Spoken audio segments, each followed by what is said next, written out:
إن الحمد لله نحمده ونستعينه ونستغفره ونعوذ بالله من شرور أنفسنا ومن سيئات أعمالنا من يهده الله فلا مضل له ومن يضلله فلا هادي له وأشهد أن لا إله إلا الله وحده لا شريك له وأشهد أن محمدا عبده ورسوله أما بعد فإن خير الحديث كتاب الله وخير الهدي هدي محمد صلى الله عليه وسلم وشر الأمور محدثاتها وكل محدثة بدعة وكل بدعة ضلالة وكل ضلالة في النار. أعوذ بالله السميع العليم من الشيطان الرجيم من همزه ونفخه ونفثه. بسم الله الرحمن الرحيم. رب اشرح لي صدري ويسر لي أمري واحلل عقدة من لساني يفقهوا قولي. بسم الله الرحمن الرحيم. ان الله وملائكته يصلون على النبي يا ايها الذين امنوا صلوا عليه وسلموا تسليما.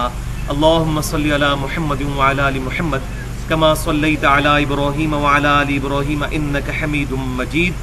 اللهم بارك على محمد وعلى ال محمد كما باركت على ابراهيم وعلى ال ابراهيم انك حميد مجيد. آج انشاءاللہ تعالی سورۃ المائدہ کے رکوع نمبر 9 سے شروع کریں گے، آیت نمبر 27 سے.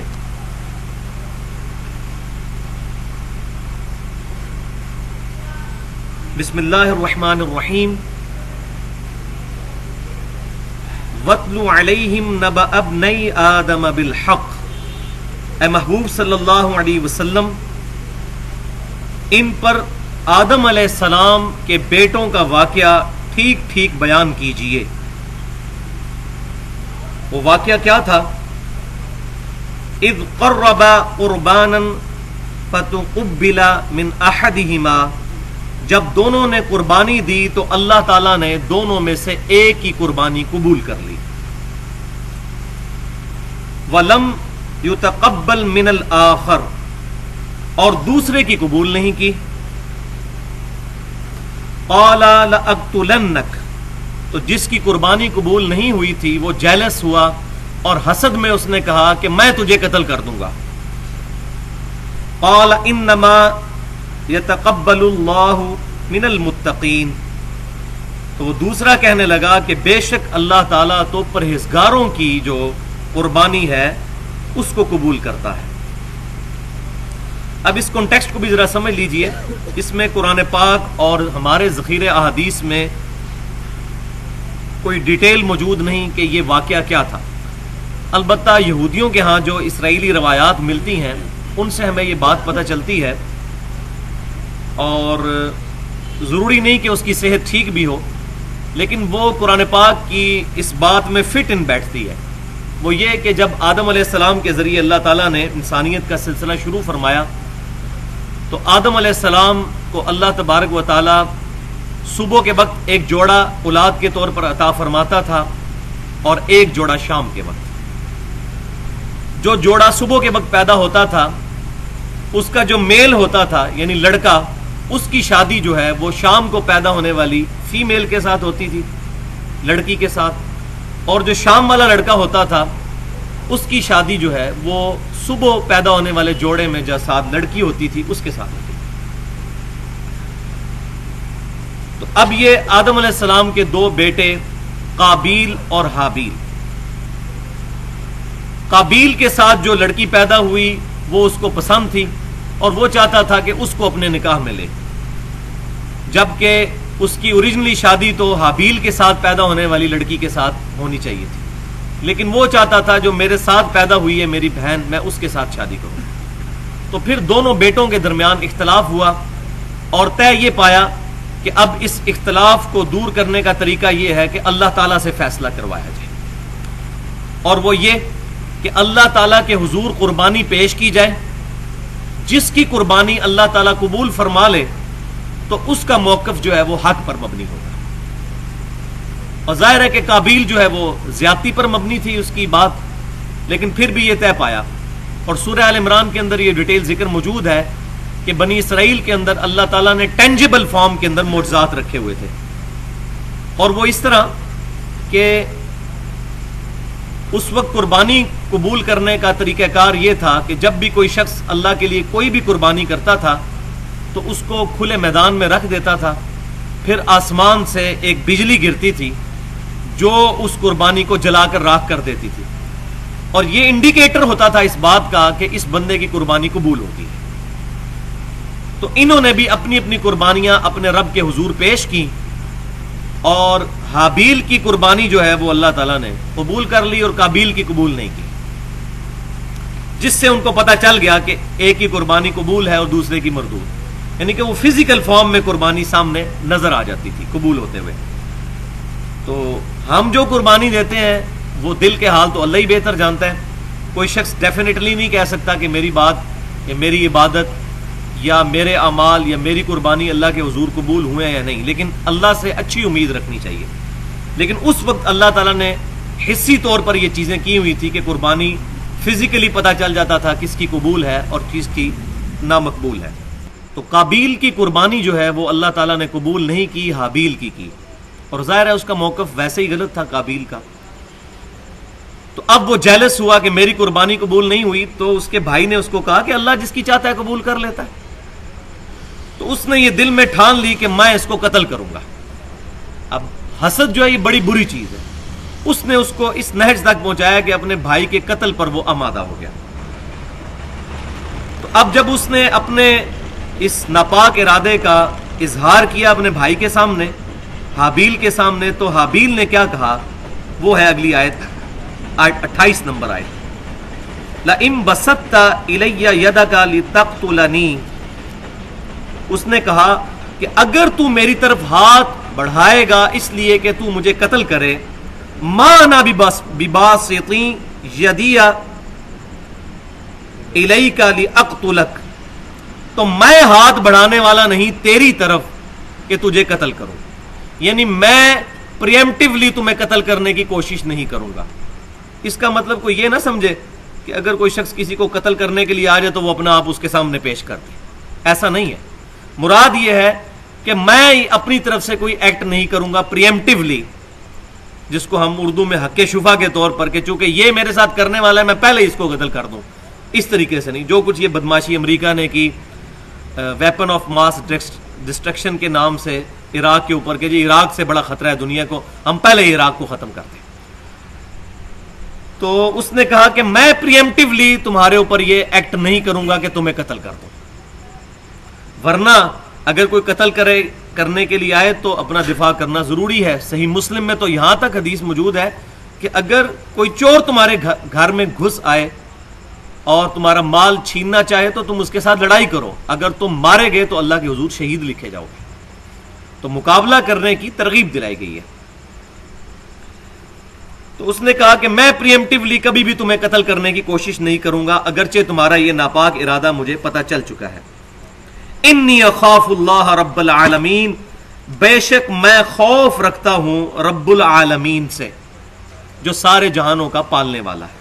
مجھے ڈر ہے اس بات کا کہ اگر میں نے یہ قتل والا گناہ کیا تو اللہ کے حضور میں پکڑا جاؤں گا۔ انی ارید ان تبوء باسمی واسمک فتکون من اصحاب النار، میں تو یہ چاہتا ہوں کہ تم اپنے گناہ کا بوجھ تو اٹھاؤ ہی اٹھاؤ، میرے گناہوں کا بھی بوجھ اٹھا لو اور پھر تم دوزخ کے مستحق ہو جاؤ۔ یعنی جب مجھے مظلوماً شہید کیا جائے گا تو یہ میری مظلومانہ شہادت اللہ کے حضور میرے گناہوں کا کفارہ بھی بن جائے گی، اور تم مجھے قتل کرنے کی وجہ سے میرے گناہوں کا بوجھ تو اٹھاؤ گے، اپنے گناہوں کا بوجھ بھی اٹھاؤ گے، اور میرے قتل کا جرم جو ہے وہ تمہیں دوزخ میں لے جائے گا۔ وَذَلِكَ جَزَاءُ الظَّالِمِينَ، اور یہی ہے سزا ظلم کرنے والوں کی۔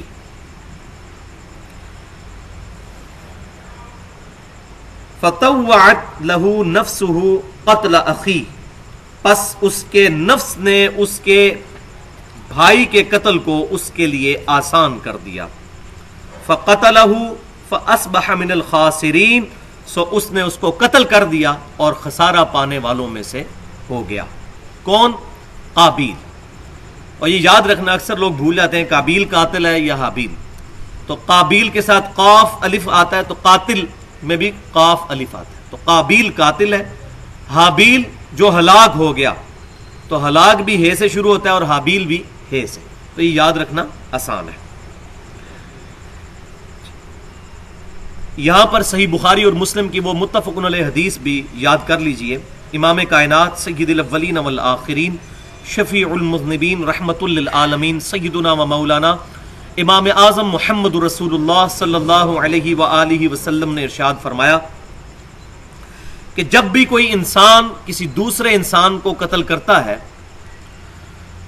تو یہ قتل کرنے کا جو جرم ہے اس قاتل پر تو پڑتا ہی پڑتا ہے، لیکن اس کا ایک حصہ قابیل کے لیے بھی مخصوص ہے جس نے انسانیت میں سب سے پہلے اس گناہ کی بنیاد رکھی، کیونکہ یہ بدعت اس نے شروع کی تھی اپنے بھائی کو قتل کرنے کی، تو اس پر اس کا وبال رہتا ہے۔ اب جب قتل کر لیا تو ظاہر ہے کہ انسانیت میں یہ پہلا قتل تھا اور کوئی پریویس ایکسپیرینس موجود نہیں تھا کہ اب لاش کے ساتھ کیا کیا جائے، تو اللہ تعالیٰ نے ان کو یہ بات سکھانے کے لیے اس کو قابیل کو ایک معجزانہ طور پر واقعہ کیا۔ وہ کیا تھا؟ فَبَعَثَ اللَّهُ غُرَابًا يَبْحَثُ فِي الْأَرْضِ لِيُرِيَهُ كَيْفَ يُوَارِي سَوْءَةَ أَخِيهِ، تو اللہ تعالیٰ نے ایک کوا بھیجا جو زمین کو ریدنے لگا تاکہ وہ اپنے اس بھائی کے بارے میں قابیل کو یہ سمجھائے کہ اس نے کس طرح اپنے بھائی کی لاش چھپانی ہے۔ اب اس کے بارے میں بھی اسرائیلی روایات ملتی ہیں کہ دو کوے آئے، وہ آپس میں لڑے، ایک کوے نے دوسرے کوے کو ہلاک کر دیا، پھر اس نے اس کے لیے گڑھا کھود کر اس کوے کو اس میں دفنا دیا۔ لہذا یہ واقعہ بھی منکرین حدیث کے لیے ایک بہت بڑی چوٹ ہے، جو احادیث میں آئے ہوئے واقعات کے بارے میں کہتے ہیں جی یہ کیسے عجیب و غریب واقعات ہیں، یہ ایسے ہو سکتا ہے؟ تو اب یہ قرآن میں جو واقعہ آیا ہے کہ ایک کوے نے جو ہے وہ قبر کھود کے ایک انسان کو یہ طریقہ سکھایا گڑھا کھود کے کہ اپنے بھائی کو اس طرح دفن کرو، تو اس طرح تو ہم نے بھی آج تک کبھی کسی کوے کو کرتے ہوئے دیکھا تو نہیں ہے، لیکن یہ بات معجزانہ طور پر ہوئی تھی، یہ کوئی روٹین میں نہیں۔ اب اگر کوئی کہے جی کدھر ہے جی کوا یہ کام کرتا ہے، یہ تو قرآن کا واقعہ غلط ہے، تو ایسی بات نہیں ہے۔ تو اگر قرآن میں اس واقعے کو مانتے ہیں معجزانہ طور پر، لہٰذا احادیث میں بھی جو صحیح سند کے ساتھ واقعات آئے ہیں ان پر بھی اعتراض نہیں کرنا چاہیے۔ اور ویسے منکرین حدیث کے فتنے پر میری پوری گفتگو ہے اہل سنت پاک.com پر، 1 گھنٹہ 35 منٹ کی گفتگو، مسئلہ نمبر 35 کے نام سے، منکرین حدیث کے فتنے کا تحقیقی جائزہ۔ اس میں نے قرآن پاک اور سنت کے دلائل کے ساتھ ان کے وسوسے جو ہیں وہ اللہ کے فضل سے سیٹل کیے ہیں۔ تو اللہ تعالیٰ فرماتا ہے کہ کوے نے گڑھا کھودا تاکہ قابیل کو ٹیچ کرے اس معاملے میں، تو اب قابیل جو ہے کفے افسوس مرنے لگا، قال یا ویلتا، کہنے لگا ہائے افسوس، اعجزت ان اکون مثل هذا الغراب، کہ میں تو اس ایک کوے کی طرح بھی نہ ہو سکا، یعنی کوے کو بھی اللہ نے اتنی عقل دی کہ وہ بھی اپنے ساتھی کو دفنا رہا ہے، میں تو اس کوے سے بھی گیا گزرا کہ میرے پاس اتنی عقل نہیں کہ میں یہ کام کر لیتا۔ فَأُوَارِيَ سَوْءَةَ أَخِي، تو چھپا دیتا اپنے بھائی کی لاش کو، فَأَصْبَحَ مِنَ النَّادِمِينَ، تو وہ ہو گیا سخت پچھتاوا والے لوگوں میں سے۔ اب بعد میں پچھتاوے کا کیا فائدہ، پہلے ہی اس کو اس کے بھائی نے سمجھایا تھا کہ تم خسارہ پانے والوں میں سے ہو جاؤ گے اور اصحاب النار میں سے ہو جاؤ گے۔ اب اس پر اللہ تعالیٰ کی طرف سے ایک یونیورسل ٹروتھ آ رہا ہے بنی اسرائیل کے لیے، پرٹیکولر بنی اسرائیل اور ہماری امت کے لیے بھی، کیونکہ یہ امت محمدیہ صلی اللہ علیہ وسلم کی شریعت بھی بنی اسرائیل کی ہی کنٹینیوٹی ہے۔ اللہ تبارک و تعالیٰ فرماتا ہے من اجل ذالک، اسی وجہ سے یہ حکم لکھ دیا گیا، اس واقعے کی وجہ سے، کتبنا، ہم نے لکھ دیا، شریعت میں مقرر کر دی یہ بات، علی بنی اسرائیل، بنی اسرائیل کے لیے، انہ من قتل نفسا بغیر نفس، کہ جس نے بھی کسی دوسرے انسان کو قتل کیا سوائے قصاص کے، کہ قتل کے بدلے قتل، اس کی تو اجازت موجود ہے، او فساد فی الارض، یا زمین میں کوئی فساد مچا رہا ہو اس کو قتل کیا جائے، یہ ایکسیپشن کے علاوہ فَكَأَنَّمَا قَتَلَ النَّاسَ جَمِيعًا، تو گویا اس نے پوری انسانیت کو قتل کر دیا۔ اگر ایک انسان کو بھی قتل کیا، مسلمان کی بات نہیں ہو رہی، انسان کی، تو یہ بنی اسرائیل پر اللہ تعالیٰ نے یہ بات شریعت میں ان کو بتا دی تھی، اور ہماری شریعت بھی اسی کی کنٹینیوٹی ہے، سوائے ان چیزوں کے کہ جو قرآن اور سنت میں منسوخ کر دی گئی۔ تو یہ آیت جو اکثر ہاسپٹلز کے باہر بھی لکھی ہوتی ہے، اور آج کل جس طریقے سے ہمارے ملک میں دہشت گردی عام ہو چکی ہے، اس کے حوالے سے ٹی وی پر بھی اور ویڈیوز کے ذریعے یہ آیت جو ہے پروپیگیٹ کی جا رہی ہے کہ جس نے ایک انسان کو قتل کیا اس نے پوری انسانیت کو قتل کیا۔ تو یہ پرٹیکولر تو تھی بنی اسرائیل کے لیے، لیکن یہ شریعت بھی اسی کی کنٹینیوٹی ہے۔ لہٰذا اس سے یہ بات بھی پتہ چلی، جو یہ لوگ کہتے ہیں کہ یہ فلاں آیت تو کافروں کے بارے میں ہے، یہ تو یہودیوں کے بارے میں ہے، ہمارے بارے میں نہیں ہے، تو یہ بات یاد رکھیں، قرآن پاک رولز ہے، جو وہ حرکتیں کرے گا، چاہے یہودی ہو، چاہے عیسائی ہو، مشرک ہو، مسلمان ہو، جن باتوں پر اللہ تعالیٰ ان پر عتاب فرما رہا ہے، اگر مسلمان وہی حرکتیں کریں گے تو مسلمانوں پر بھی وہی عتاب ہوگا۔ یہ نہیں ہے کہ کافر جا کر اگر بت کے آگے سجدہ کر دے تو وہ مشرک ہو جائے، اور کوئی مسلمان کلمہ گو اہل قبلہ جا کے قبر کو سجدہ کر دے تو وہ جو ہے وہ موحد ہی رہے گا یا اس کا عمل درست ہوگا۔ نہیں، جو بھی غلط کام کرے گا اس کا وبال اس پر ہوگا۔ تو یہ بنی اسرائیل کی کنٹینیوٹی تھی کہ یا تو نفس کے بدلے نفس ہو، یعنی جان کے بدلے جان، جس کو قصاص کہا جاتا ہے، تب تو اجازت ہے، یا پھر فساد فی الارض، کوئی دنیا میں فساد مچا رہا ہو تو اس کو گورنمنٹ جو ہے وہ پکڑ کر قتل کر سکتی ہے۔ وہ آگے آئے گی آیت محاربہ، اس میں میں ڈیٹیل کے ساتھ اس کو ایڈریس کروں گا، کیونکہ اگلی آیت جو ہے اسی سے متعلق ہے، اس کی ڈیٹیل میں وہاں جا کر انشاءاللہ تعالی بیان کروں گا۔ تو جس نے ایک انسان کو قتل کیا اس نے گویا کہ ساری انسانیت کو قتل کیا۔ اس واقعے کی وجہ سے اللہ تبارک و تعالیٰ نے یہ بات طے فرما دی تھی۔ تو یہاں قابیل اور حابیل کے واقعے سے ایک بات تو ہمیں یہ بھی پتہ چل گئی کہ جتنی آسمانی شریعتیں ہیں، چاہے وہ جیوز ہوں، کرسچنز ہوں یا مسلمز، ان میں یہ جو متفقہ طور پر بات آئی کہ اپنے مردوں کو دفنانا ہے، تو اس کی بنیاد بھی یہی واقعہ ہے۔ یہی وجہ ہے کہ یہودی بھی اپنے مردوں کو زمین میں دفناتے ہیں، کرسچنز بھی دفناتے ہیں، اور مسلمان بھی دفناتے ہیں، اسی ایک واقعے کی وجہ سے۔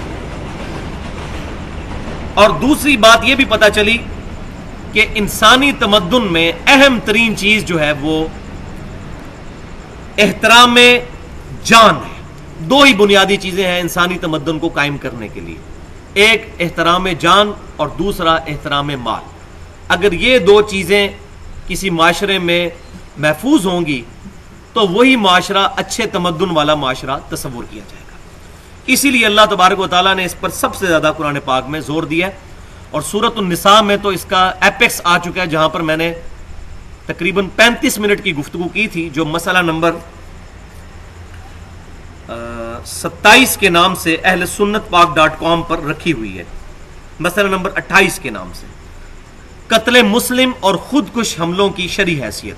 اس میں میں نے ڈیٹیل کے ساتھ، اگر کوئی جان بوجھ کر قتل کر دے اس کی سزا کیا ہے، اگر ایکسیڈنٹلی قتل خطا ہو جائے تو اس کی سزا کیا ہے، اسی طریقے سے خودکش حملوں کی کیا شرعی حیثیت ہے اور قتل کی سزا کیا ہے، یہ میں نے ڈیٹیل کے ساتھ وہاں پر بیان کیا تھا، یہاں دوبارہ حاجت نہیں۔ اہل سنت پاک.com پر مسئلہ نمبر 28 کے نام سے وہ گفتگو رکھی ہوئی ہے۔ لیکن یہاں پر میں ضروری سمجھتا ہوں 3 حدیثیں قتل کے جرم کے حوالے سے بیان کر دوں تاکہ یہ کچھ باتیں ہمیں تازہ ہو جائیں۔ پہلی حدیث صحیح بخاری اور صحیح مسلم کی ہے، متفق علیہ حدیث، کہ امام کائنات صلی اللہ علیہ وسلم نے ارشاد فرمایا، قیامت والے دن سب سے پہلے فیصلہ جس گناہ کا ہوگا وہ قتل ہے۔ حقوق اللہ میں سب سے پہلی چیز جو قیامت والے دن ڈسکس ہونی ہے وہ تو ہے نماز، لیکن حقوق العباد میں سب سے پہلے جو چیز ڈسکس ہونی ہے وہ ہے قتل۔ دوسری حدیث جامعہ ترمذی اور سنن نسائی میں ہے کہ نبی صلی اللہ علیہ وسلم نے فرمایا، کہ اللہ تبارک و تعالیٰ کے نزدیک ایک مسلمان کا قتل کر دینا پوری دنیا کو تباہ کر دینے سے بڑا گناہ ہے. اگر کوئی شخص پوری دنیا ختم کر دے، دنیا سے مراد یہ ہے کہ انسانوں کو نہیں، پوری دنیا کو تہس نہس کر دے، اس سے بڑا گناہ اللہ کے حضور ہے ایک مسلمان کا قتل کرنا. اور تیسری حدیث جامعہ ترمذی، سنن نسائی اور سنن ابن ماجہ میں ہے کہ قیامت والے دن مقتول شخص جس کو دنیا میں ظلماً قتل کیا گیا ہوگا وہ اپنے قاتل کو پیشانی کے بالوں سے پکڑے گا، اس حال میں کہ جو مقتول ہے اس کے جسم کی رگوں سے خون بہہ رہا ہوگا، اسی حالت میں وہ اٹھے گا اور اپنے قاتل کو پیشانی کے بالوں سے پکڑ کر گھسیٹتا ہوا اللہ کی طرف متوجہ ہوگا اور کہے گا اے رب میرا فیصلہ کر کہ مجھے کیوں اس نے قتل کیا، کیوں اس نے میری زندگی مجھ سے چھینی.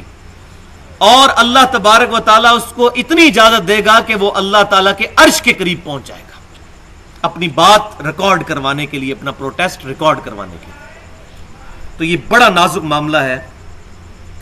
تو باقی یہ جو دنیا کے اندر سزا ہے وہ میں اس میں مسئلہ نمبر 28 میں قتل مسلم اور خودکش حملوں کی شرعی حیثیت اس میں 35 منٹ کی گفتگو کر چکا ہوں اہل سنت پاک.com پہ. اپنی نوعیت کی وہ یونیک گفتگو ہے دلائل کے ساتھ اس ٹاپک پہ، تو جس کو ڈیٹیل چاہیے ہو تو وہ وہاں سے سن سکتا ہے.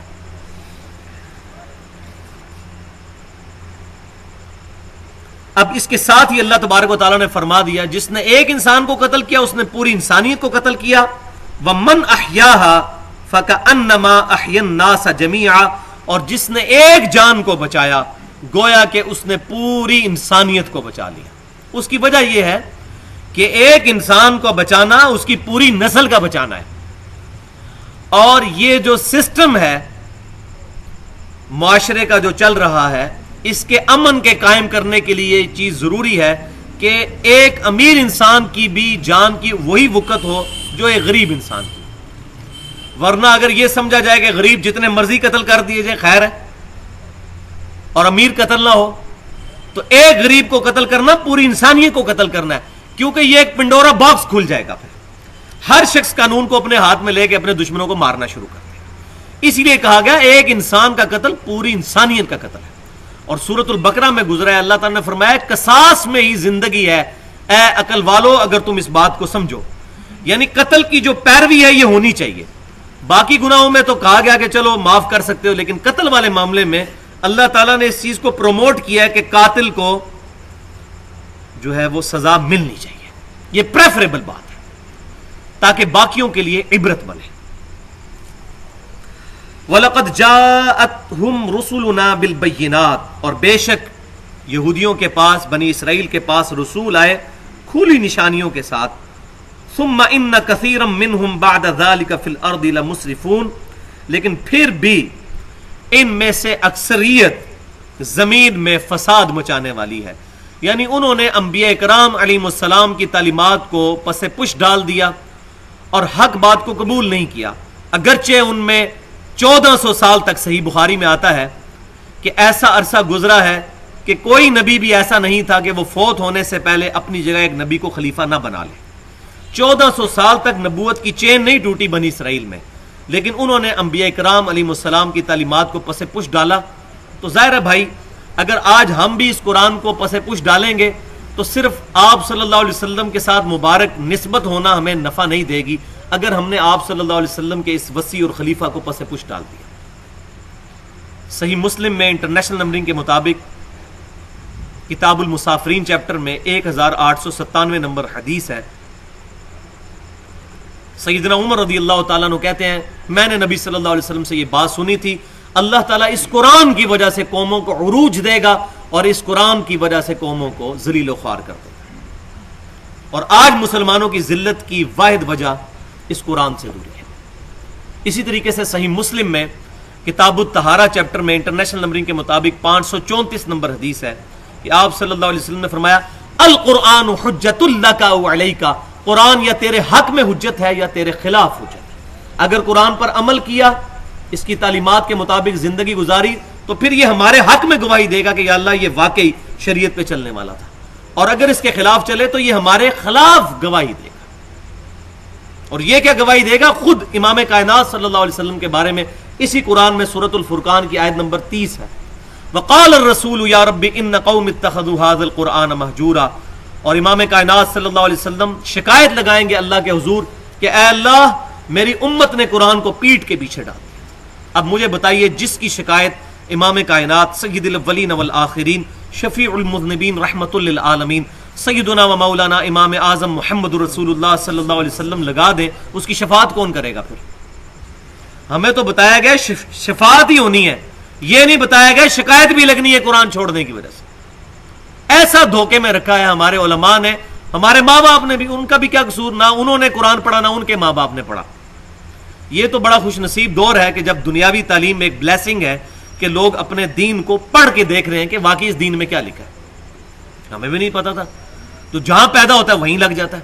کوئی قادیانیوں کے گھر پیدا ہوا قادیانی ہے، کوئی کرسچنز کے گھر پیدا ہوا کرسچن ہے، کوئی بریلویوں کے گھر پیدا ہوا بریلوی ہے، کوئی دیوبندیوں کے گھر پیدا ہوا دیوبندی ہے، کوئی اہل حدیث کے گھر پیدا ہوا اہل حدیث ہے، کوئی اہل تشیع کے ہاں پیدا ہوا اہل تشیع.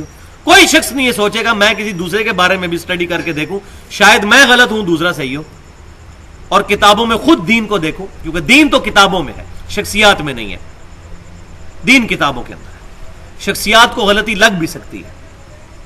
بڑے بڑے فرقوں کے بزرگ ہیں، دوسرے والے ان کو کہتے ہیں گستاخ رسول، وہ کہتے ہیں ان کے بزرگ مشرک. تو فیصلہ کہاں ہوگا؟ کتاب و سنت کے اوپر. تو اس پر میری پوری ایکسکلوسیو گفتگو ہے جو اپنی نوعیت کی ایک منفرد گفتگو ہے 2 گھنٹے کی، امام الانبیاء کی دعوت قرآن. اہل سنت پاک.com پر یوم عرفہ کے دن میں نے وہ نبی صلی اللہ علیہ وسلم کے خطبے کی نسبت کی وجہ سے یوم عرفہ والے دن لیکچر دیا تھا 2 گھنٹے کا، امام الانبیاء کی دعوت قرآن. اور اسی پر ریسرچ پیپر بھی ہے 4 صفحوں کا، جو ہر لیکچر کے بعد ہم تقسیم کرتے ہیں. 50 آیات سے قرآن کی دعوت کا خلاصہ، امام الانبیاء کی دعوت قرآن صلی اللہ علیہ وسلم. اب آ رہی ہے قرآن پاک میں ایک اور اہم ترین آیت، سورۃ المائدہ کی آیت نمبر 33. اس کو آیت محاربہ بھی کہتے ہیں. اور یہاں پر میں نے وہ مرتد کی سزا والا مسئلہ جو ہے وہ انشاءاللہ ڈیٹیل کے ساتھ ڈسکس کرنا ہے. اب یہ جو گفتگو ہے یہ بڑی اٹینٹو ہو کر سننے والی ہے، ورنہ بات سمجھ نہیں آئے گی. پہلے اس آیت کو پڑھ لیتے ہیں، اس کے بعد انشاءاللہ تعالی اس کے کانٹیکسٹ میں جو علمی گفتگو ہے وہ کریں گے صحیح احادیث کی روشنی میں. بسم اللہ الرحمن الرحیم. انما جزاء الذین یحاربون اللہ ورسولہ، بے شک سزا ان لوگوں کی جو لوگ جنگ کرتے ہیں اللہ اور اس کے رسول کے ساتھ صلی اللہ علیہ وسلم. وَيَسْعَوْنَ فِي الْأَرْضِ، اور زمین میں یہ کوشش کرتے ہیں فسادن، فساد مچانے کی، یعنی زمین کا امن برباد کرنے کی کوشش کرتے ہیں، دہشت گردی کرتے ہیں، جس کو آپ سمجھ لیں. ان کی سزا اللہ تعالی کی طرف سے ہے. اَن يُقَتَّلُوا أَوْ يُسَلَّبُوا، کہ انہیں چن چن کر قتل کیا جائے، اور اس طرح قتل کیا جائے جیسا کہ قتل کرنے کا حق ہے. او یسلبوا، یا انہیں سولی پر چڑھایا جائے. او تقطع ایدیہم وارجلہم من خلاف، یا ان کے مخالف سمت کے ہاتھ اور پاؤں کاٹ دیجئے، یعنی دایاں ہاتھ کاٹا جائے تو بایاں پاؤں، اور اگر بایاں ہاتھ کاٹنا ہے تو دایاں پاؤں. او ینفوا من الارض، یا انہیں زمین سے جلا وطن کر دیا جائے، ان کو نکال دیا جائے اس جگہ سے. ذالک لہم خزی فی الدنیا، یہ تو ہے ان کی دنیا میں سزا. وَلَهُمْ فِي الْآخِرَةِ عَذَابٌ عَظِيمٌ، اور ان کے لیے آخرت میں بہت بڑا عذاب ہے. یہ تو دنیا میں سزا ہے محاربہ کرنے والوں کے لیے، جو فساد فی الارض کرتے ہیں، اللہ اور اس کے رسول کے خلاف جنگ لڑتے ہیں، اس کے دین کے خلاف چلتے ہیں، ان کے لیے. إِلَّا الَّذِينَ تَابُوا، ہاں مگر وہ لوگ جنہوں نے توبہ کی، من قبل ان تقدروا علیہم، اس سے پہلے کہ تم ان پر قابو پا لو. قابو پانے سے پہلے پہلے اگر انہوں نے توبہ کر لی تو تب تو ان کی توبہ قبول ہے. لیکن پکڑے گئے تو پھر جو ہے وہ شریعت کا لا جو ہے ان پر اپلیکیبل ہو جائے گا. آگے چور کی سزا بھی آ جائے گی. اس کانٹیکسٹ میں یہ بات بتا دوں گا کہ شریعت کی سزائیں جو ہیں ان سے معافی اسی صورت میں ہوگی جب تک کہ یہ معاملہ کورٹ تک نہ پہنچ جائے. ایک شخص نے چوری کی، چوری کرنے کے بعد اس کو احساس ہوا کہ میں نے زیادتی کی، جا کر وہ جس کی چوری کی اس سے معافی مانگ لے، اس کو مال واپس کر دے، اس کا گناہ معاف. لیکن اگر یہ بات رپورٹ ہو گئی عدالت میں اور وہ پکڑا گیا چور، اس کے بعد وہ کہہ رہی مجھے معاف کر دیں اور میں مال بھی واپس کر دیتا ہوں، تو اب اس کی توبہ قبول نہیں جب تک کہ اس کے ہاتھ نہ کاٹے جائیں. تو یہ معاملہ بالکل ڈیفرنٹ ہے. تو یہاں پر بھی فرمایا جا رہا ہے کہ جو مرتد ہو کر اپنا دین چھوڑ کر چلے جائیں اور فساد فی الارض کرنے والے لوگ ہیں، اگر وہ قدرت پانے سے پہلے توبہ کر لیں تو ان کی توبہ قبول ہوگی. ادروائز جب ان کو پکڑا گیا تو ظاہر ہے وہ پکڑ کے تو مجبور ہو گئے کہ اب وہ توبہ کریں گے، تو زبردستی کی توبہ کوئی توبہ نہ ہوئی.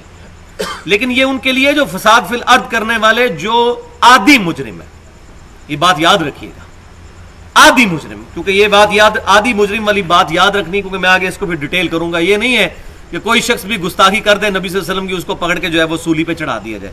ایسا نہیں ہے جس طریقے سے اس گستاخ رسول والے قانون کا مذاق اڑایا جا رہا ہے ہمارے ملک کے اندر، ایسا نہیں ہے. فَاعْلَمُوا أَنَّ اللَّهَ غَفُورٌ رَحِيمٌ. تو یہ بات بھی جان لو کہ اللہ تعالیٰ غفور الرحیم ہے، وہ بخشنے والا ہے، مہربان ہے. تو زیادہ ٹینشن لینے کی تمہیں ضرورت نہیں، اللہ تعالیٰ خود معاف کرنے والا ہے، تو تمہیں تکلیف کیا ہے؟ اگر وہ توبہ کر لیتے ہیں تو ان کی توبہ قبول کر لی جائے. تو بیسیکلی یہی وہ آیت ہے جو بنیاد ہے گستاخ رسول کی سزا کی. کیونکہ گستاخ رسول بھی جو ہوتا ہے وہ بھی فساد فی الارض کرنے والا ہے. جن لوگوں نے نبی صلی اللہ علیہ وسلم کے کارٹون بنائے، چلے پہلی دفعہ تو غلطی ہو گئی، لیکن پھر غلطی در غلطی در غلطی اور بار بار اس کو ریپیٹ کرنا اور پروفٹ کا مذاق اڑانا، دنیا میں 1.25 ارب انسانوں کا دل دکھانا، وہ شخصیت جو 1.25 ارب انسانوں کے دل کی دھڑکن ہے، جس کے لیے 1.25 ارب انسان دنیا میں 1/4 آف ہیومن پاپولیشن اپنی جان مال اولاد سب کچھ لٹانے کے لیے تیار ہے، اس شخصیت کی گستاخی کرنا اس سے بڑا فساد فی الارض اور کون سا ہو سکتا ہے؟ تو کہتے ہیں جی گستاخ رسول کی سزا قتل کہاں سے لے لی؟ قرآن سے لی. سورۃ المائدہ کی آیت نمبر 33.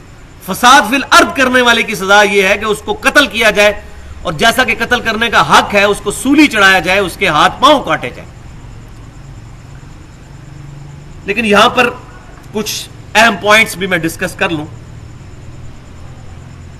اس کے بعد انشاءاللہ تعالی احادیث کی روشنی میں ایک کریٹیکل حدیث جس پہ منکرین حدیث کا بہت بڑا اعتراض ہے، اس کو بھی میں انشاءاللہ ایڈریس کروں گا اسی آیت کے حوالے سے. تو پہلے یہ 5 پوائنٹس جو ہیں آیت محاربہ کے حوالے سے، گستاخ رسول کی جو سزا ہے اس کے حوالے سے میں ڈسکس کروں. تو پہلی بات بھائی یہ ہے کہ صحیح بخاری اور مسلم کی متفق علیہ حدیث ہے کہ آپ صلی اللہ علیہ وسلم نے اپنے مبارک زمانے میں کعب بن اشرف نامی ایک یہودی گستاخ رسول کو قتل کروایا تھا. اب قرآن پاک بند کر دیجئے، اسی پہ ہماری گفتگو انشاءاللہ کنکلوڈ ہونی ہے. کعب بن اشرف یہودی جو نبی صلی اللہ علیہ وسلم کو مسلسل گالیاں دیتا تھا، معاذ اللہ آپ صلی اللہ علیہ وسلم کو تکلیف پہنچاتا تھا، تو آپ صلی اللہ علیہ وسلم نے پھر فرمایا کون ہے جو کہ اللہ اور اس کے رسول کی رضا کی خاطر اس گستاخ کو قتل کرے. تو پھر ایک صحابی نے جو ہے وہ ذمہ داری لی اور بڑا ڈیٹیل واقعہ، الٹیمیٹلی انہوں نے اس کو قتل کر دیا. لیکن اسی طریقے سے صحیح بخاری اور مسلم میں اور واقعات بھی موجود ہیں کہ جنہوں نے نبی صلی اللہ علیہ وسلم کی گستاخی کی، جیسا کہ ذوالخویسرہ تمیمی نجدی، جس نے کہ نبی صلی اللہ علیہ وسلم کی گستاخی کی تھی اور کہا تھا کہ اے محمد اللہ سے ڈر اور انصاف کر، معاذ اللہ. تو آپ صلی اللہ علیہ وسلم کو جلال آیا اور صحابہ نے اس کو قتل کرنے کی اجازت چاہی، تو آپ صلی اللہ علیہ وسلم نے فرمایا کہ اس کو چھوڑ دو، لوگ کہیں گے کہ محمد اپنے ساتھیوں کو اصحاب کو قتل کرواتا ہے. تو آپ صلی اللہ علیہ وسلم اپنے گستاخ کو خود معاف کر سکتے تھے جب تک آپ صلی اللہ علیہ وسلم دنیا میں موجود تھے. آج گستاخ رسول کو ہم اپنی طرف سے معاف نہیں کر سکتے. اسی طریقے سے اس زمانے میں اگر پرٹیکولر کسی کے لیے آپ صلی اللہ علیہ وسلم نے فیصلہ فرمایا کہ گستاخ رسول ہے اس کو قتل کر دو، تو آپ کا ڈیسیژن شریعت کا ڈیسیژن اور کورٹ کا ہی ڈیسیژن تصور ہوگا. آج کوئی مولوی نہیں کہہ سکتا کھڑا ہو کے جی فلاں بندے کو قتل کر دو، اس نے یہ کر دیا. جیسا کہ بدقسمتی کے ساتھ ہمارے ملک میں ایک بہت بڑا ریسنٹ پاسٹ میں ایک واقعہ ہوا ہے، ممتاز قادری والا. مولویوں نے اس کو ورگلایا اور پکڑ کے سلمان تاثیر کو اس نے قتل کیا. سلمان تاثیر گستاخ رسول ہے تو اس کو کورٹ میں ایشو لے کے جائے. اور دیکھیں کتنے بڑے بڑے علماء ہیں، اس کے اپنے پیر جو ہیں الیاس قادری صاحب، ممتاز قادری کے، انہوں نے اعلان برات کر دیا کہ اس طریقے سے قانون ہاتھ میں نہیں لینا چاہیے. ڈاکٹر طاہر القادری صاحب نے خود اعلان برات کر دیا کہ یہ طریقہ نہیں ہے کسی گستاخ کو قتل کرنے کا، کہ قانون اپنے ہاتھ میں لے لیا جائے. ورنہ تو پاکستان جیسے ملک میں تو لوگ اپنی ذاتی دشمنیاں نبھانے کے لیے کسی بھی شخص کو کسی وقت گستاخ رسول ڈکلیئر کر کے تو اس کو مار دیں. تو اس طریقے سے ایک فتنوں کا دروازہ کھل جائے گا. تو یہ پہلا پوائنٹ ہے جو امپورٹنٹ میں نے ڈسکس کیا. اور اس میں یہ بات بھی یاد رکھیے، یہ بعض لوگ ایک بڑی مشہور حدیث پیش کرتے ہیں سنن نبی داؤد سے کہ ایک شخص تھا تو اس کی لونڈی نبی صلی اللہ علیہ وسلم کو گالیاں دیا کرتی، تو اس نے خود ہی اپنی لونڈی کو قتل کر دیا اور نبی صلی اللہ علیہ وسلم کی بارگاہ میں مقدمہ پہنچا تو حضور صلی اللہ علیہ وسلم نے اس کا قتل معاف کر دیا. بھائیو یہ اصول محدثین پر ضعیف روایت ہے، اس کے تمام شواہد ضعیف ہیں. اس روایت کو پکڑ کے لوگ کہہ رہے تھے قانون اپنے ہاتھ میں لو، جس کا دل کرے گستاخ رسول کو کرے. پہلے وہ روایت تو اصول محدثین پہ صحیح ثابت ہو. اس روایت میں مغیرہ بن مقسم جو ہے راوی، وہ مدلس ہیں اور ان سے روایت کر رہے ہیں. اور یہ محدثین کا پیٹ رول ہے صحیح مسلم کے مقدمے میں کہ مدلس اگر ان سے روایت کرے جب تک سما کی تصریح موجود نہ ہو وہ روایت ضعیف ہو. یہ پکی ضعیف روایت ہے جس کی بنیاد پہ لوگ قانون اپنے ہاتھ میں لے رہے ہیں. لیکن ظاہر ہے کہ اب یہ سارے معاملات جو تحقیق کرے گا اس پہ کھلیں گے، جو کتاب و سنت کا علم رکھنے والا ہوگا. یہ تو بیچارے مولوی ہوتے ہیں جذباتی، ان کا کام پبلک کو اکٹھا کر کے چندے اکٹھے کر کے مشہوری کرنا ہوتا ہے، اور وہ پھر اس طریقے سے لوگوں کو ورگلاتے ہیں اور محبت رسول کے نام پر. تو محبت رسول کے نام پر یہ نہیں ہے کہ بندہ قانون اپنے ہاتھ میں لے جائے. یہ اس طریقے سے میرے اپنے باپ کا قاتل، اپنے بیٹے کا قاتل بھی سامنے آ جائے تو شریعت میں اجازت نہیں کہ میں اس سے بدلہ لوں. کورٹ بھی اگر غلط فیصلہ کر دے تو قیامت والے دن بدلہ ملے گا. دنیا میں کسی شخص کو یہ اجازت نہیں کہ وہ یہ چاکنگ کرے کہ فلاں کو پھانسی دو، فلاں کو پھانسی دو، اور پھر وہ اس طریقے سے اشتہار چھاپنا شروع کر دیتے ہیں. ورنہ اگر یہ راستہ کھول دیا جائے تو معاملہ جو ہے وہ خراب ہو جائے گا. دوسرا پوائنٹ جو میں نے اس میں اشارتاً ڈسکس کر دیا تھا کہ نبی صلی اللہ علیہ وسلم کے مبارک زمانے میں آپ صلی اللہ علیہ وسلم اپنے گستاخ کو خود معاف کر سکتے تھے، لیکن آج کی ڈیٹ میں ہم معاف نہیں کر سکتے کسی گستاخ رسول کو جب تک کہ وہ توبہ والی ساری شرائط نہ پائی جائیں. وہ آگے میں انشاءاللہ بیان بھی کر دوں گا. آج اس پر سزا لاگو ہوگی. یہ نہیں کہا جا سکتا کہ حضور نے بھی اس کوفی نجدی کو، ذوالخویسرہ تمیمی کو معاف کر دیا تھا تو ہم بھی معاف کر دیں، ایسا نہیں ہو سکتا. پوائنٹ نمبر 3 کہ اگر کوئی شخص توبہ کر لیتا ہے، کسی سے گستاخی ہو گئی ہے اور وہ توبہ کر لیتا ہے تو توبہ کا دروازہ تو ہر وقت کھلا ہے. اب مجھے بتائیں کہ نبی صلی اللہ علیہ وسلم کی گستاخی کرنا بڑا گناہ ہے یا اللہ کی گستاخی کرنا بڑا گناہ ہے؟ ہاں جی، اللہ کی. اور اللہ کی سب سے بڑی گستاخی ہے شرک کرنا، جو اللہ تعالیٰ نے کیٹاگوریکل مینشن کیا قرآن پاک میں 2 جگہ پہ، سورۃ النساء آیت نمبر 48 اور 116 میں. ان اللہ لا یغفر ان یشرک بہ ویغفر ما دون ذلک لمن یشاء. اللہ تعالیٰ اس گناہ کو کبھی معاف نہیں کرے گا کہ اس کے ساتھ شرک کیا گیا، اس کے علاوہ جتنے گناہ ہیں اگر چاہے گا تو معاف کر دے. یہ قرآن میں واحد گناہ ہے کہ جو قیامت والے دن اللہ تعالیٰ بھی معاف نہیں کرے گا. دنیا میں معاف کر دے گا، یہ قیامت کا ذکر. دنیا میں اسی قرآن میں سورۃ الفرقان کے آخری رکوع میں ہے کہ اگر کوئی شخص شرک سے خالصتاً توبہ کر لے اللہ تعالیٰ اس کے گناہوں کو بھی نیکیوں سے بدل دے گا. سبحان اللہ، یہ اللہ کی رحمت کا تقاضا ہے. تو شرک بھی اگر دنیا میں معاف ہو جاتا ہے تو گستاخ رسول بھی اس کی بھی معافی ہو جانی چاہیے. شرک سے بڑا گناہ تو نہیں ہے نا نبی صلی اللہ علیہ وسلم کی گستاخی. اللہ کی گستاخی تو سب سے بڑا گناہ ہے. اسی قرآن میں سورہ مریم میں اٹھا کے دیکھیں، اللہ تعالیٰ فرماتا ہے کہ جن لوگوں نے رحمان کے لیے بیٹا تجویز کیا انہوں نے اللہ تعالیٰ کو اتنی بڑی گالی دی کہ قریب ہے کہ آسمان پھٹ پڑے اگر آسمان کے احساس ہو، زمین شک ہو جائے اور پہاڑ ریزہ ریزہ ہو جائے. ان دعوا للرحمن ولدا، کہ انہوں نے رحمان کے لیے بیٹا تجویز کر دیا. اتنی بڑی گالی اللہ کو دی، اتنی بڑی گستاخی. 2.25 ارب کرسچن یہ کام نہیں کر رہے، رحمان کے لیے بیٹا تجویز نہیں کر رہے. چاہے کیتھولک ہوں وہ بیٹا تجویز کرتے ہیں، پروٹیسٹنٹ کہتے ہیں کہ عیسیٰ بن مریم ہی اللہ ہے. تو قانون کو ہاتھ میں نہیں لینا، ورنہ میں نے تو بڑے بڑے بزرگ جن کے بارے میں لوگوں کا بڑا گمان تھا کہ یہ بڑی بڑی پہنچی ہستی ہیں، ان کی گستاخانہ عبارتیں نکالی ہیں. ہمارا ریسرچ پیپر جس نے پچھلے 3 سال سے پورے ملک میں بلکہ پوری دنیا میں آگ لگائی ہوئی ہے، اندھا دھند پیروی کا انجام، اہل سنت پاک .com پہ 18 گستاخانہ عبارات میں نے پرانے بزرگوں کی نکالی ہیں، جن کو لوگ بڑا بڑا بزرگ کہتے تھے. کوئی کلمہ پڑھوا رہا ہے لا الہ الا اللہ چشتی رسول اللہ، کوئی کلمہ پڑھوا رہا ہے لا الہ الا اللہ اشرف علی تھانوی رسول اللہ، اور ان کو آج سارے رحمت اللہ علیہ اور ان کے بڑے بڑے نام لیتے ہیں، ان کے ناموں پہ لوگوں کے ساتھ لڑنے کے لیے تیار ہو جاتے ہیں. تو ان بزرگوں کی بھی پھر قبریں کھود کے ان کو پھر سولی پہ لٹکائیں اگر گستاخ رسول والے معاملے میں اتنے سینسٹیو ہیں. یا کم از کم رحمت اللہ علیہ تو کہنا چھوڑ دیں، اگر لعنت نہیں بھیج سکتے تو چلو ان کو بینیفٹ آف ڈاؤٹ دے دیں، ہو سکتا ہے ان کی کتابیں چینج ہو گئی ہوں، حالانکہ ایسا نہیں ہے. نہ ان کے الٹا مناظرے کرتے ہیں، خود دیوبند اور بریلویوں کے مناظرے رکھے ہوئے ہیں یوٹیوب پہ. دیوبندیوں کے خلاف بریلویوں نے عبارت پیش کی لا الہ الا اللہ اشرف علی تھانوی رسول اللہ، تو انہوں نے کہا جی کیا ہوا، ہمارے بزرگ نے کہہ دیا یہ رمز کی باتیں ہیں، یہ روحانیت کی باتیں ہیں. تو آپ کے بزرگ نے فرید الدین گنج شکر نے بھی تو لا الہ الا اللہ چشتی رسول اللہ والا واقعہ لکھا ہے، معین الدین چشتی صاحب، تو دونوں برابر ہو گئے. ہاں جی ٹھیک ہو گیا، مسئلہ حل ہو گیا. اعلیٰ کہنا چاہیے تھا دونوں ہی غلط ہے. لیکن یہ کون کہ ہمیں نبی صلی اللہ علیہ وسلم سے محبت بات اتنی ہے جتنی ہمارے بزرگوں کی توہین کے اندر اندر لائی نہ کرے. جہاں بزرگ آ جائے وہاں تو نبی صلی اللہ علیہ وسلم کو کسی نے نہیں دیکھنا. پھر یہ کہنا اتنے بڑے بزرگ پاگل تھے جنہوں نے چشتی رسول اللہ پڑھوایا، آخر کو وجہ تو ہوگی. پھر نبی صلی اللہ علیہ وسلم نہیں نظر آئیں گے ان کو. اور ویسے آپ غلامی رسول میں موت بھی قبول ہے، نعرے لگوا لیں، میلاد کے جلسے جلوس نکلوا لیں، سارے کام کروا لیں، لیکن جب اپنے بزرگوں کی باری آئے گی تو پھر وہاں کوئی بندے کو گستاخی نظر نہیں آئے گی. اتنی بڑی بڑی گستاخیاں.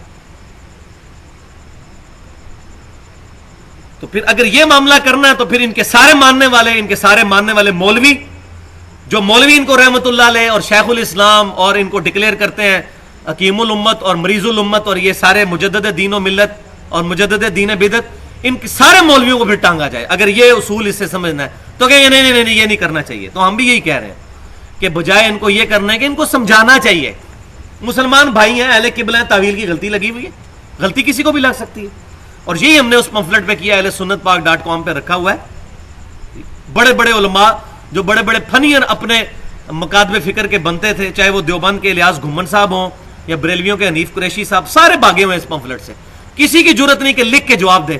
جب جواب مانگا جاتا ہے تو کہتے ہیں جی لے علی نو مناظرہ کر لینے. اب مجھے بتائیں اس بات پہ کوئی مناظرہ کر سکتا ہے کہ چشتی رسول اللہ غلط ہے یا صحیح ہے؟ اس پہ تو کسی آپ ریڑا باندھ سے مناظرہ کر لیں تو وہ بھی آپ کو ہرا دے گا. لیکن مناظرہ کرنا مقصد نہیں، مقصد لڑائی کرنا ہے، فساد کرنا ہے. تو ہم کہتے ہیں بھائی لکھ کے دو کہ ہاں یہ چیزیں ٹھیک ہیں، تاکہ ہم مسلمانوں کو آپ کے اصلی چہرے بتائیں کہ آپ لوگ کن کن چیزوں کے اوپر چل رہے ہیں. تو لیکن یہ بات ساری فرقہ واریت سے بالا تر ہوگی. اسی طریقے سے اسماعیل دہلوی صاحب، ان کی باتیں جو گستاخانہ ہیں، انہوں نے نبی صلی اللہ علیہ وسلم کے بارے میں جو گستاخی کی اور کہا کہ بڑے سے بڑا بزرگ چاہے نبی ہو فرشتہ ہو، اللہ کے سامنے چمار سے زیادہ ذلیل ہے معاذ اللہ. اسی طریقے سے عبدالحی صاحب، انہوں نے لکھا کہ نماز میں معاذ اللہ حضور کا خیال آ جائے تو گدھے اور بیل کے خیال میں ڈوب جانے سے برا ہے. یہ ساری گستاخانہ باتیں جو ہیں، جن کو بعض اہل حدیث بھی اپنا بزرگ مانتے ہیں، ان کی بھی باتیں میں نے ڈالی ہیں. اس میں کسی کا کوئی لحاظ نہیں کیا. ایک تلوار رکھی ہے محبت رسول کی.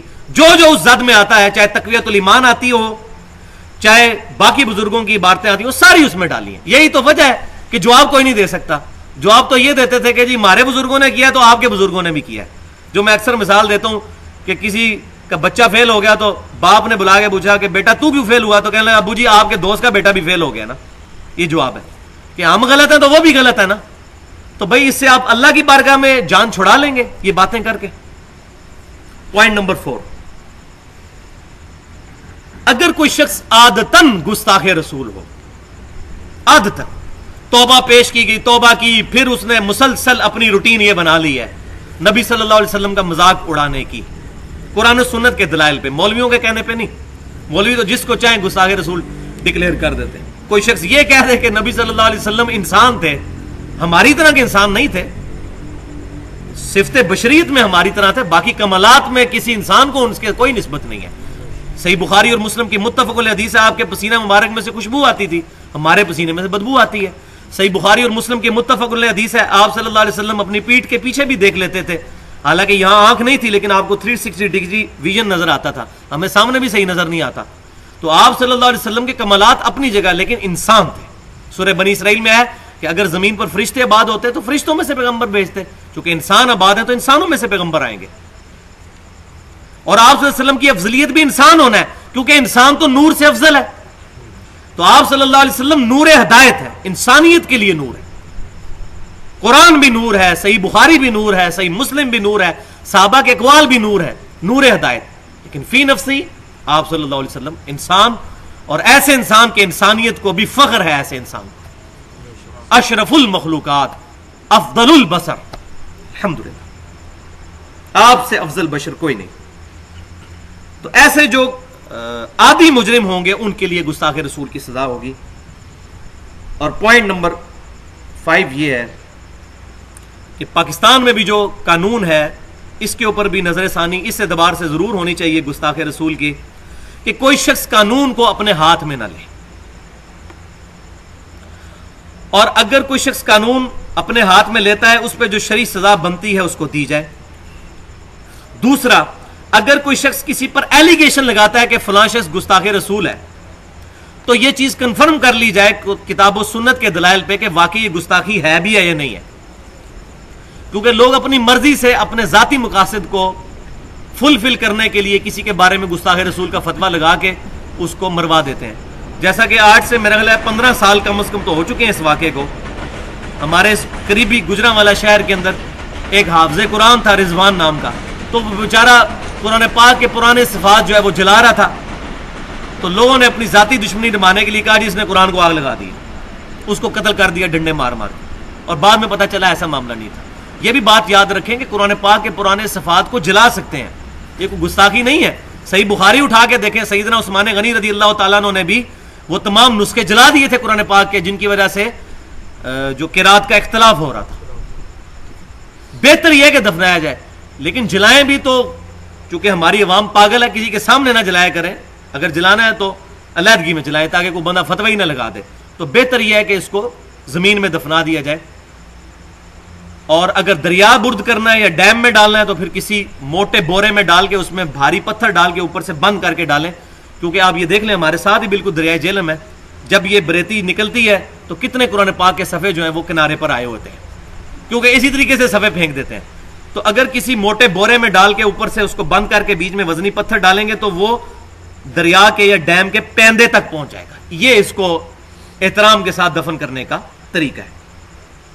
تو یہ 5 پوائنٹس تھے جو میں نے اس حوالے سے ڈسکس کیے. اب دوسری چیز اس کانٹیکسٹ میں جو ڈسکس کرنی ہے وہ ہے، اس کانٹیکسٹ میں ایک حدیث ہے، ہمارے پاس تقریباً 12 منٹ رہ گئے ہیں درس میں باقی، جو صحیح بخاری اور مسلم کی متفق علیہ حدیث ہے، جو آج کے دور میں منکرین حدیث کے لیے ایک بہت بڑا ہتھیار بنی ہوئی ہے حدیث کا انکار کرنے کا.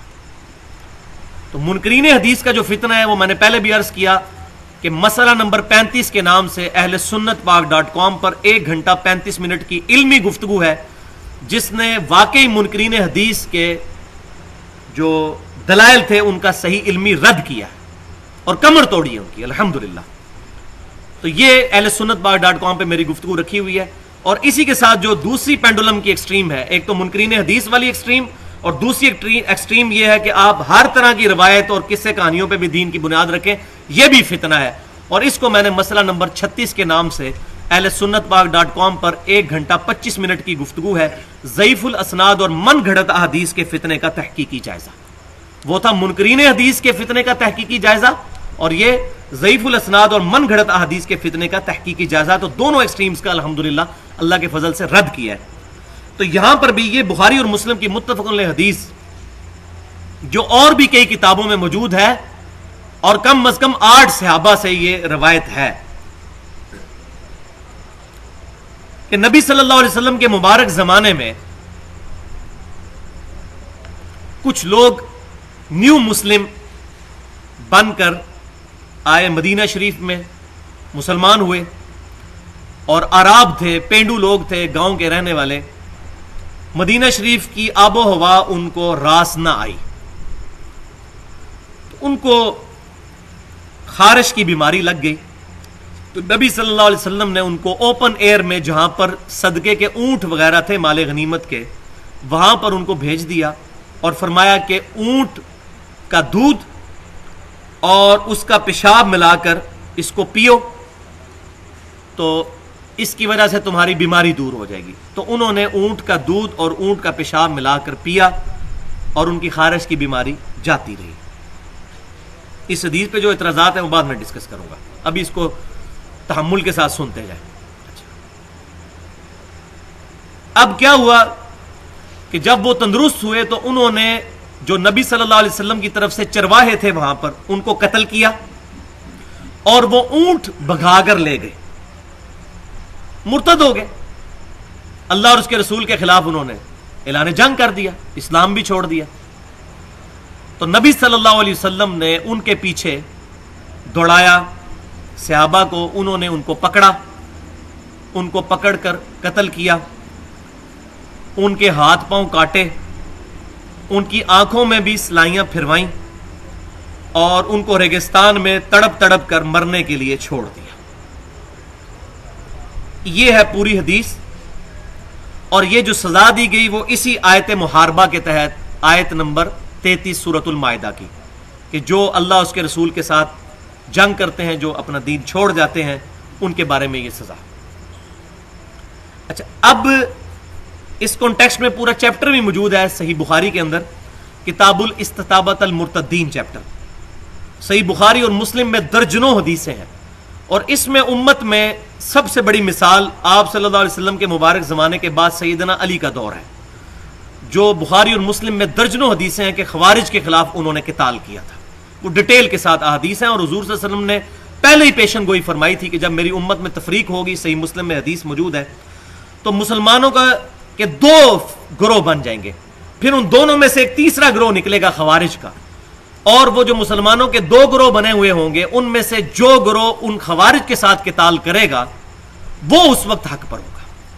اور بخاری اور مسلم کے الفاظ ہیں کہ ابو سعید خدری کہتے ہیں رضی اللہ تعالیٰ عنہ, میں اللہ کی قسم اٹھا کر کہتا ہوں کہ سیدنا علی نے نہروان کے مقام پر ان خوارج کو قتل کروایا تھا. تو یہ سیدنا علی کے سر پہ یہ تاج سجا کہ انہوں نے قتل خوارج کے ذریعے امت کے لیے ایک بہت بڑی مثال چھوڑی, اور پھر ان کے قیدیوں کے ساتھ کیا سلوک کرنا ہے, ان کی عورتوں کے ساتھ, یہ ڈیٹیل ایک بحث ہے, انشاءاللہ کبھی موقع ملا تو بیان کروں گا. لیکن فی الحال اس حدیث کے اوپر جو اعتراضات ہوتے ہیں ان میں سے پہلا اعتراض ہوتا ہے کہ نبی صلی اللہ علیہ وسلم نے پیشاب اور دودھ ملا کر پینے کا مشورہ کیوں دیا. تو اس کے کافی علماء نے جواب دیے ہیں, لیکن میرے نزدیک سب سے جو بہترین جواب ہے وہ یہ ہے کہ آپ صلی اللہ علیہ وسلم کو اللہ تعالیٰ نے یہ غیبی خبر دے دی تھی کہ یہ لوگ بعد میں مرتد ہو جائیں گے. انہوں نے ایمان اس طریقے سے کنوکشن والا قبول ہی نہیں کیا, ان کا ایمان ہی منافقانہ ہے. لہذا وہ چونکہ ان کا ایمان منافقانہ تھا اور فی نفسی ہی ان کے دل کے اندر پلیدی تھی, تو اس لیے اللہ تبارک و تعالیٰ نے نبی صلی اللہ علیہ وسلم کو یہ ان کے لیے علاج کا طریقہ تجویز فرمایا. جا رہا ہے آپ صلی اللہ علیہ وسلم نے اپنی طرف سے تو نہیں کیا, اور بعد میں مرتد ہو بھی گئے. دوسرا اعتراض یہ ہوتا ہے, وہ اعتراض بعد میں ڈسکس کرتا ہوں اس حوالے سے. دوسری چیز یہ کہ اس حدیث کے اوپر کسی محدث نے یہ باب نہیں باندھا کہ خارش کے علاج کے لیے اونٹ کا پیشاب اور دودھ ملا کر ایز اے غذا استعمال کیا جائے.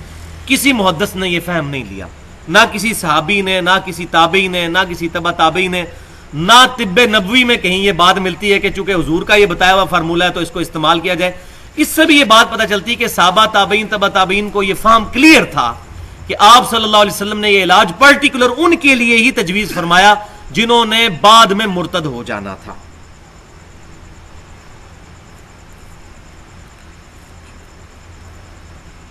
اور اس میں ایک اور اعتراض یہ ہوتا ہے کہ نبی صلی اللہ علیہ وسلم نے ان کی آنکھوں میں سلائیاں کیوں پھروائیں؟ مرتد کی سزا تو ہے کہ ہاتھ پاؤں کاٹ دیے جائیں, آنکھوں میں سلائیاں کیوں پھروائیں؟ تو وہ سنن نسائی میں پھر ڈیٹیل کے ساتھ احادیث موجود ہیں کہ اصل میں انہوں نے بھی نبی صلی اللہ علیہ وسلم کے چرواہوں کو قتل کر کے اسی طریقے سے ان کے بھی ہاتھ پاؤں کاٹے تھے اور ان کی آنکھوں میں سلائیاں پھروائی تھی. تو وہ تو اللہ تعالیٰ نے واضح فرما دیا, جو پہلے بھی ڈسکس ہو چکا, دانت کے بدلے دانت, کان کے بدلے کان, آنکھ کے بدلے آنکھ. تو جو سلوک انہوں نے کیا تھا وہی سلوک ان کے ساتھ کیا گیا جو انہوں نے سلوک نبی صلی اللہ علیہ وسلم کے چرواہوں کے ساتھ کیا تھا. ایک اور اس سے بعض اہل بدعت یہ رزلٹ نکالتے ہیں جی اس سے پتہ چلا سنت اور حدیث میں فرق ہوتا ہے. دیکھیں جی یہ حدیث تو ہے لیکن اس حدیث پہ عمل نہیں ہو سکتا لہٰذا یہ سنت نہیں ہے. اور پھر بعض اوقات وہ اہل سنت کو اصحاب الحدیث کو تانا دے رہے ہوتے ہیں کہ جی آپ تو کہتے ہو ہم اہل حدیث ہیں یا ہم اہل سنت ہیں تو اس حدیث پر عمل کریں تو آپ لوگ یہ پیشاب اور دودھ ملا کر کیوں نہیں پیتے؟ تو ہم اصحاب الحدیث اہل سنت کے منہج پر ہیں. اصحاب الحدیث اہل حدیث کے منہج پر ہیں ایز اے فرقہ نہیں. ایز اے فرقہ اسلام کے اندر سارے فرقے بنانا حرام ہے. یہ ایک فکر کا نام ہے ورنہ ہم مسلمان ہی ہیں مسلم ہی ہمارے لیے کافی ہے. تو اصحاب الحدیث اہل سنت کی فکر یہ ہے کہ کتاب و سنت سے اور صحیح احادیث سے جو رزلٹ صحابہ تابعین تبع تابعین اور محدثین نے نکالا ہے اس رزلٹ اور اس فہم کو ہم مانتے ہیں. اپنی طرف سے فہم نہیں مانتے. ہم نہ غیر مقلد ہیں اور نہ مقلد ہیں. غیر مقلد وہ ہوتا ہے جو اپنی مرضی سے رزلٹ نکالتا ہے اور مقلد وہ ہوتا ہے جو ایک بندے کے پیچھے لگ جاتا ہے. جبکہ متبع سنت وہ ہوتا ہے جو صحابہ تابعین تبع تابعین کے اقوال کی روشنی میں کتاب و سنت کو سمجھتا ہے کیونکہ صحابہ کرام ڈائریکٹلی نبی صلی اللہ علیہ وسلم سے کتاب و سنت کا علم سیکھنے والے تھے. ان کو فہم سب سے زیادہ ہے. تو یہ ہے اس کا علمی جواب. ورنہ سنت اور حدیث میں کوئی فرق نہیں ہے.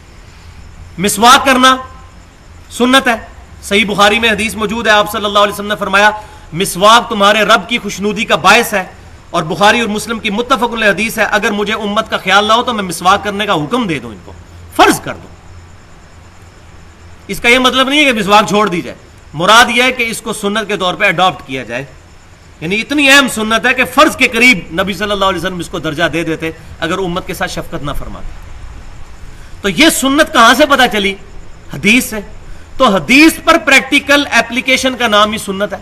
نماز کا طریقہ ہمیں حدیث سے پتہ چلتا ہے کہ سنت کے مطابق نماز کا طریقہ کیا ہے وہ صحیح بخاری مسلم سے پتہ چلتا ہے. تو حدیث پر عمل کرنے کا نام ہی سنت ہے. سنت اور حدیث میں کوئی فرق نہیں. ایک ہی چیز کے دو نام ہے. جیسا کہ صحیح مسلم میں حدیث ہے اما عائشہ رضی اللہ تعالیٰ عنہا نے فرمایا جب پوچھا گیا کہ بتائیے نبی صلی اللہ علیہ وسلم کا خلق کیا ہے تو اما عائشہ نے فرمایا کہ یہ قرآن نبی صلی اللہ علیہ وسلم کا خلق ہے. آپ کا اخلاق یہی تھا. وَإِنَّكَ لَعَلَىٰ خُلُقٍ عَظِيمٍ. اے محبوب صلی اللہ علیہ وسلم آپ اخلاق کے بلند ترین درجے پر فائز ہیں. یعنی آپ صلی اللہ علیہ وسلم اس قرآن کو فالو کرنے والے تھے. تو قرآن تو کتابی شکل میں ہے. پریکٹیکل فارم قرآن کی نبی صلی اللہ علیہ وسلم کی مبارک ذات ہے. اسی طریقے سے حدیثیں تو ریٹن فارم میں کتابی شکل میں ہے اور پریکٹیکل اس سنت پہ جب ہم عمل کریں گے تو حدیث پر عمل کرنے کا نام ہی سنت ہے. حدیث کے علاوہ سنت کو اخذ کرنے کا کوئی اور سورس نہیں ہے. ورنہ تو لوگوں نے آج کئی بدعتوں کے نام سنت رکھ دیے ہوئے ہیں جب وہ حدیث کے بغیر سنت کو اخذ کرتے ہیں. دوسرا اعتراض اس پر ہوتا ہے کہ دیکھیں جی نبی صلی اللہ علیہ وسلم تو رحمت للعالمین ہے. یہ کیسے ہو سکتا ہے؟ یہ یہاں پر ہمارے جیل میں بھی ایک یہ منکرین حدیث تھا اس نے کتاب لکھی تھی کہ دیکھو بخاری نے کتنا ظلم کیا ہے معاذ اللہ کہ ایسے واقعات لے کے آئے کہ حضور نے مرتدین کو قتل کروا کے ان کے ہاتھ پاؤں کاٹے اور ان کی آنکھوں میں سلائیاں پھروائیں. قرآن میں تو آیا ہے سورہ انبیاء آیت نمبر 107 وما ارسلناک الا رحمۃ للعالمین. آپ تو ساری انسانیت کے لیے رحمت بنا کر بھیجے گئے ہیں. تو یہ کیسے ہو سکتا ہے؟ تو اس بدبخت نے سورۃ المائدہ کی یہ 33 نمبر آیت نہیں تھی پڑھی کہ اللہ ہی حکم دے رہا ہے کہ یہ کام کرو. تو قرآن کے خلاف کیسے ہوا؟ اسی قرآن نے ہی پروفٹ کو حکم دیا ہے کہ آپ نے مرتدین کے ساتھ یہ سلوک کرنا ہے. تو نبی صلی اللہ علیہ وسلم رحمت للعالمین ہے اس میں کوئی شک نہیں ہے. لیکن آپ صلی اللہ علیہ وسلم اللہ کی شریعت کے معاملے میں بہت سخت تھے. اس میں کوئی آپ صلی اللہ علیہ وسلم میں ٹالرنس نہیں تھی. صحیح بخاری میں حدیث موجود ہے نا آپ صلی اللہ علیہ وسلم نے فرمایا اگر میری بیٹی فاطمہ بھی چوری کرتی میں اس کے بھی ہاتھ کٹوا دیتا. ہے کہ نہیں؟ صحیح بخاری اور مسلم کی متفق علیہ حدیث ہے جو لوگ اپنے گھروں میں نماز پڑھ لیتے ہیں اور مسجد میں آ کر جماعت سے نماز نہیں پڑھتے میرا دل کرتا ہے میں اپنی جگہ کسی اور کو امام مقرر کروں اور اگر مجھے عورتوں اور بچوں کا خیال نہ ہو میں ان لوگوں کے گھروں کو آگ لگا دوں جو لوگ مسجد میں آ کے نماز نہیں پڑھتے ان کو جلا دوں. اب یہ رحمت للعالمین نہیں. تو آپ صلی اللہ علیہ وسلم اللہ کے احکامات کی پیروی میں رحمت کا تقاضا یہ نہیں. اللہ بھی تو سب سے بڑھ کر رحم فرمانے والا ہے لیکن اپنے نافرمانوں کو دوزخ میں نہیں ڈالے گا. قرآن پورے کا پورا اس پہ ہے. رحمت کی اگر 10 آیات ہے نا تو اللہ کے عذاب کی 100 آیات ہیں اس کے اندر. تو اللہ تعالیٰ عذاب نہیں دے گا؟ معاذ اللہ ٹھٹا کیا اللہ نے قرآن میں؟ نہیں، ایسا ہونا ہے، اللہ اپنے نافرمانوں کو دوزخ میں ڈالے گا اور اس میں مسلمان بھی ہوں گے، صرف کافر نہیں، مسلمان بھی شامل ہوں گے۔ تو یہ رحمت کے خلاف نہیں بلکہ شریعت کی امپلیمنٹیشن۔ اور یہ جو حدیث ہے میں لوگوں کے گھروں کو آگ لگا دیتا، اس کی ڈیٹیل سنن نسائی کے اندر موجود ہے، یہ پرٹیکولر فجر کی نماز کے بارے میں تھا۔ استغفر اللہ اتوب الیہ۔ اور بخاری اور مسلم کی متفق علیہ حدیث ہے کہ منافق پہ فجر کی نماز اور عشاء کی نماز بھاری ہے۔ یہ میرا فتویٰ نہیں ہے، اور اس پہ میں نے ایکسکلوسیو گفتگو کی ہے ahlsunnatpak.com پر، مسئلہ نمبر 30 کے نام سے 50 منٹ کی گفتگو ہے نمازوں کے اوقات، نمازوں کی اہمیت کے حوالے سے۔ اور اس میں نے ایک غیر مسلم جو مسلمان ہوا تھا امریکن، اس کا واقعہ بڑا ڈیٹیل کے ساتھ سنایا تھا کہ اس کو فجر کی نماز پڑھنے کے لیے کیا کچھ کرنا پڑتا تھا۔ بڑا انٹرسٹنگ واقعہ ہے، لیکن اب ٹائم نہیں ہے، ورنہ میں وہ ڈیٹیل کے ساتھ وہاں سے آپ ahlsunnatpak.com پر مسئلہ نمبر 30 کے اندر میں نے ڈیٹیل کے ساتھ وہ واقعہ بیان کر دیا ہے الحمدللہ۔ تو اس حوالے سے ہماری یہ گفتگو الحمدللہ کنکلوڈ ہوئی۔ سبحانک اللہم و بحمدک اشہد ان لا الہ الا انت استغفرک و اتوب الیک۔ اللہ سے دعا ہے جو حق بات میں نے کہی اللہ تعالی ہمارے دلوں میں راسخ فرمائے، اگر جذبات میں میرے منہ سے کوئی غلط بات نکل گئی تو اللہ تعالی ہمارے دل سے محو کر دے، ہمیں کتاب و سنت کی تعلیمات پر عمل کرنے کی اور دوسروں تک پہنچانے کی توفیق عطا فرمائے۔ وما علینا الا البلاغ المبین۔